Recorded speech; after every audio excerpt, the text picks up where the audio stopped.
The following is from the Agency for Instructional Technology, AIT.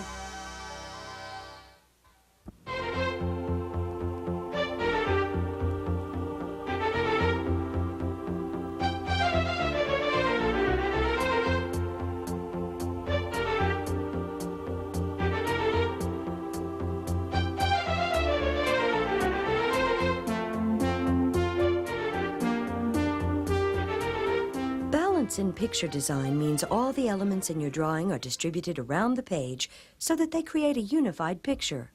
While individual taste is always a factor in art, there are general guidelines for balancing a picture. In this program, Paul will demonstrate how to balance a drawing and why balance is desirable. Balance in art is something we sense with the eye. It's something that you already feel, but there's much to learn about it. If we look at this composition here, non-representational, or it can be abstract, it can be very realistic. Balance is important, and there are a lot of things that we can learn about it. In the picture you're looking at here, we see a balance of the shape and a balance of color right here, because here is your center of interest. It's larger, but by going over to the edge of the picture, we can become smaller and still balance it by the fulcrum method, as we will see later. Three ways to think about in balancing a picture are: first, if you have equal tone or equal color on each side of an imaginary line within your picture plane. Now here you have one color, a red, on the left and one color on the right. They balance. So that's what we call equal balance, just equal colors and equal tones on each side of an imaginary center line. Another way of balance we call the fulcrum method, like a teeter-totter. The red on the left is a heavy color, but a small color of the same color and same shape over near the edge will have greater visual impact and will tend to balance that color that's nearer the center of the page. That's the fulcrum method. Now, another method is we call balance by isolation. Down on the right-hand corner, you see a small spot, and it's isolated. There's nothing around it. So the tones and the colors go all around that. That gives that spot importance and what we call visual dominance. So you're balancing that little spot with all the surrounding tones around it. Without much conscious thought, we balance the picture. We balance it by working around on it. And what do we balance on it? Well, look at this picture. It really doesn't matter the style of your picture. Here you could have a cartoon, fantasy, realism, or any school of art. We still want to balance the picture, and we balance them in about the same way. After I have established my center of interest here on the lower left-hand aesthetic center, now I'm going to think about balancing shape. I'm going to think about balancing tone. Later, I'll try to balance color. We don't always balance texture. We want a variety of it, but we have a balance in that we may have a different kind of texture, but not the same. Now, in balancing a picture, another thing we think about is we think of balancing from left to right, not from top to bottom. We're not concerned much about that. Balancing a picture from top to bottom, our concern is to have probably about 1/3 positive area to 2/3 negative area. But it's from left to right we're thinking about. So as I start adding tone to the figures that have already been sketched, I don't complete the tone, I work around.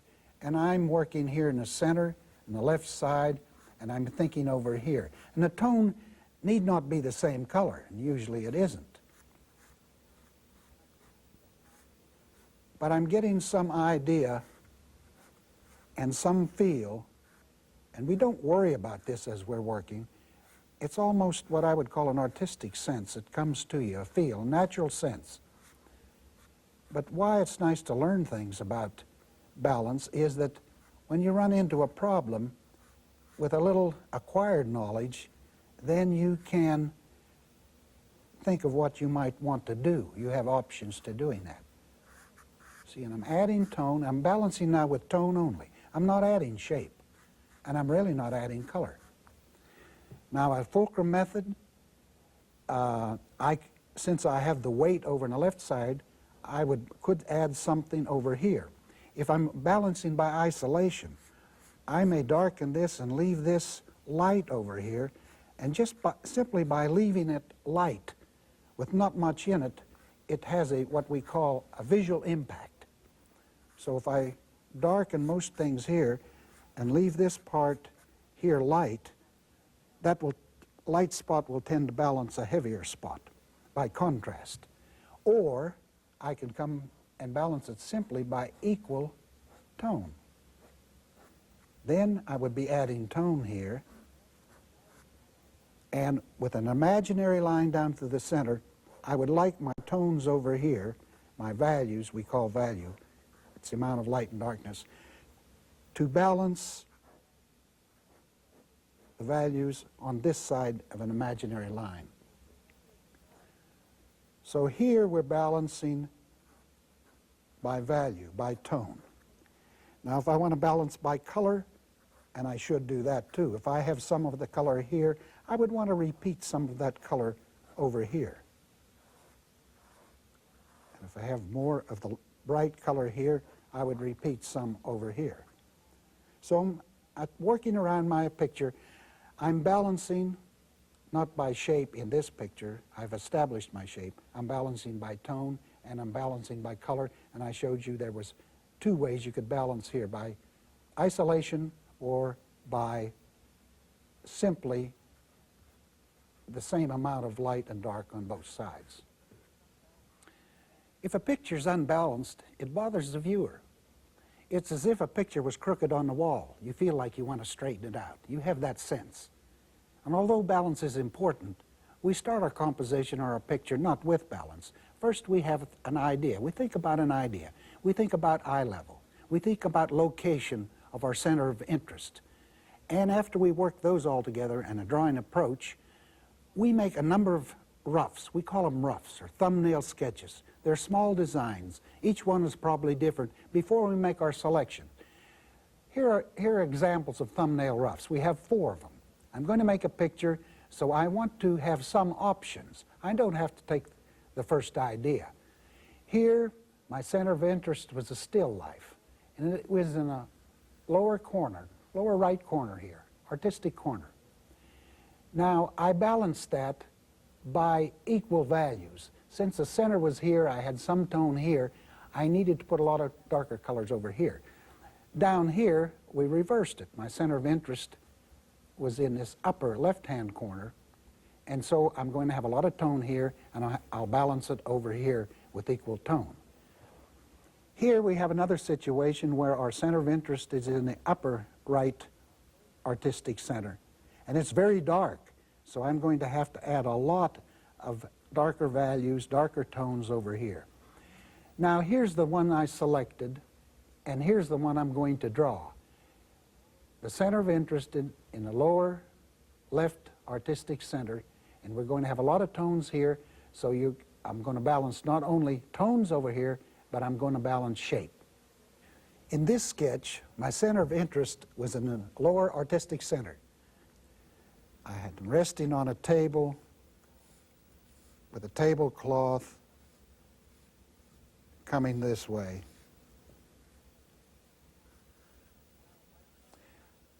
Now, I can't balance shape. I won't put the same kind of shapes, but I can balance by mass of shape.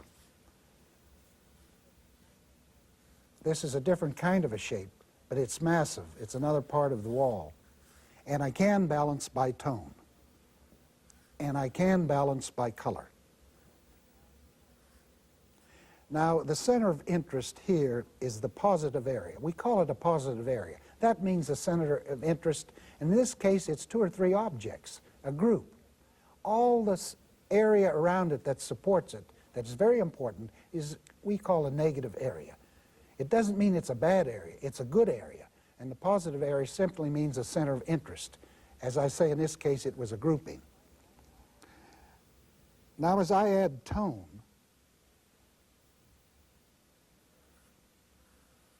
I can use, of course, any tone I want. I've determined a light source. You can tell the way I'm placing this. And this is still in the sketch stage. And time will not permit it to be a completed picture, but we are interested in locating it and balancing it. Now, as I add tone here, I could complete it and come over here and try to balance the tone, but usually we work around and we don't finish one part of our picture first. I can use another color over here, one part of our picture, and not take care of the other parts of the picture in balance. And if I have a balance here, I'll probably have a little reflection coming through here of the same color to try to balance color. And if I have a shadow, I can put some color here. And I like to work some of the color into both sides of the picture. And also we're thinking about shape. I may want to add a shape here, not for interest, but for balance into this part of the picture. Now, that helps balance by shape. And these were panels in my little rough, and I'll simply indicate them there. Now, see how heavy that's getting? That means I need to come back here on this side, if I'm balancing by tone and by color, and get some weight over here, or I'll be too heavy on the right side. And although as I say, we'll have different shapes, we can balance shape by showing mass. This is not the same form, but it indicates to the eye that there's shape over there, and there's also weight in tone. And if I need to come in darker, and now that's the beginning of a sketch, and we see we have their center of interest here, and we have weight and tone and a number of shapes to balance it over here by the equal method, not the fulcrum, by the equal method. Then we try to put the same amount of tone out near the edge to balance from an imaginary line down to the center, so that colors and the weights and tones are similar, not exactly equal, but they look to balance on both sides of this imaginary line. Try concentrating on balance in your next drawing. After you've decided on your center of interest and sketched it lightly, start adding other minor elements. Work around your picture, first on one side, then the other, then back again, balancing the tones and shapes. Unbalanced pictures disturb people. They don't like to look at them. Now, sometime you may want to disturb a person in a picture or a painting, but there's other and better ways of doing it without unbalancing your picture. You can use subject matter or drama, but balance is important in a picture, good balance. As you continue to draw, work on achieving balance in your pictures by working back and forth, from left to right on your paper. Balance is achieved by weighing tone, color, and shape in your work.